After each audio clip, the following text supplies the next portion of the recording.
Have you ever, really looked at the fabric of your shirt? It's this tiny, perfect grid, just woven together with incredible precision.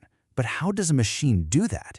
And not just do it perfectly, but at speeds that are, well, they're just astonishing. All right, let's pull back the curtain on this mechanical marvel. At its heart, weaving really is that simple. Over, under, over, under. But modern industrial looms, they've taken that simple idea and cranked it up to a truly mind-boggling speed. So the real question is, how on earth did engineers solve the physics problems to make that even possible? And that really gets us to the core challenge here. How do you take a process that for thousands of years was all about the skill of human hands and turn it into this high-speed, automated, factory-scale operation? Well, it wasn't just one single invention. It was a whole series of brilliant solutions to some seriously tough problems.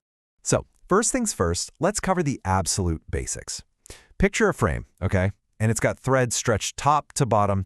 Those are the warp threads. They're like the backbone of the fabric. Then you have the thread that weaves through them side to side, going over and under. That's called the weft. And that's it. Warp and weft. Every single piece of woven fabric is made this way. Now, to make that happen, any loom, I don't care if it's an ancient hand loom or a brand new machine, it has to do three basic things in a perfect repeating cycle. First is shedding. That's where some warp threads get lifted up to create a little triangular path. Second is picking, where the weft thread gets passed through that path. And third is the beat up, where this comb-like thing comes forward and smacks that new weft thread tightly into the cloth. Shed, pick, beat up, over and over and over. So just how fast can that cycle repeat? Well, get this.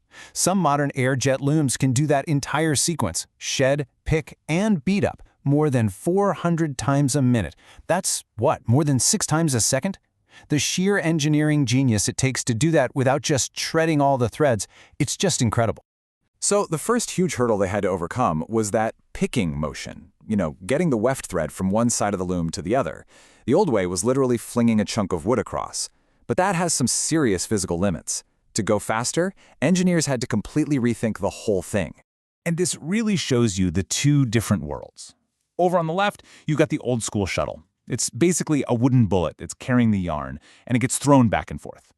It works, sure, but trying to accelerate and decelerate a solid object like that creates these huge forces and just caps your speed. But on the right, that's the game changer, the shuttleless loom. Instead of throwing a heavy shuttle, it uses a super thin metal rod, called a rapier, or even a jet of air or water, to carry just the very tip of the thread across. And this is just a brilliant illustration of how that rapier system works. See, instead of one really long rod trying to cross the whole width, you have two smaller ones that shoot out from either side. One gives the thread, and the other one takes it in the middle and pulls it the rest of the way. It's like this elegant little mechanical handshake that happens hundreds of times a minute. It dramatically cuts down on the moving weight and lets the whole thing run way, way faster. And then, to take it to the absolute extreme, air and water jet looms just got rid of the mechanical rapier completely. They just shoot the thread across on a tiny, powerful puff of air or a jet of water. It's wild. And that's how you get those insane speeds of 400+ picks per minute.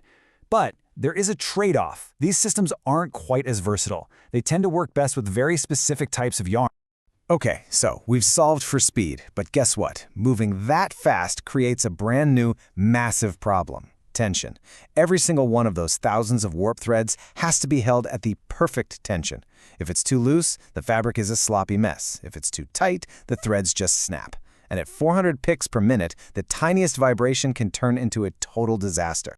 And hey, this isn't just some theoretical problem. This quote from way back in 1937 really nails what happens when things go wrong. An error that goes undetected in the loom setup could mean hundreds and hundreds of flawed pieces of fabric get sent out to the market. The average person, you and me, we're completely relying on the manufacturer's precision.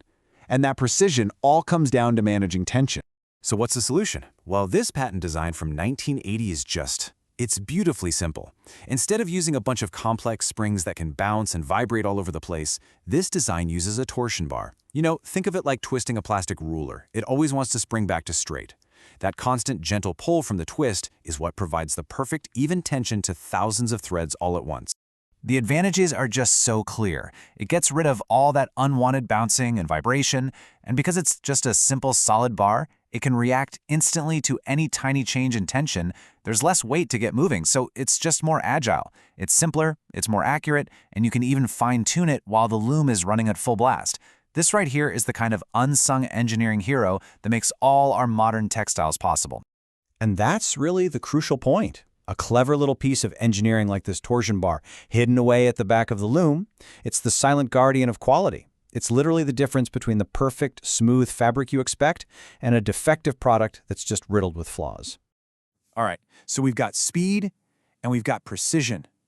But what about the patterns? How does a loom know which warp threads to lift to create everything from a simple denim twill to some super intricate floral design? Well, solving this challenge led to an invention that would change the world far, far beyond just textiles. So, yeah, how do we get pattern control? It actually happened in stages. First, you had these simple mechanical things called cams, for really basic repeating weaves, like a simple twill. Then came Dobby mechanisms, which allowed for more complex little geometric patterns, kind of like what you'd see on a dress shirt. But the true revolution, the final step you see here, was the Jacquard mechanism, and it introduced a totally new idea, programmable data storage. This is the absolute heart of the Jacquard system. You see that chain of punched cards? The machine presents one card at a time to a set of needles. If a needle finds a hole, it pops right through, and its hook lifts up a warp thread. But if there's no hole, the needle gets pushed back, and its thread stays down.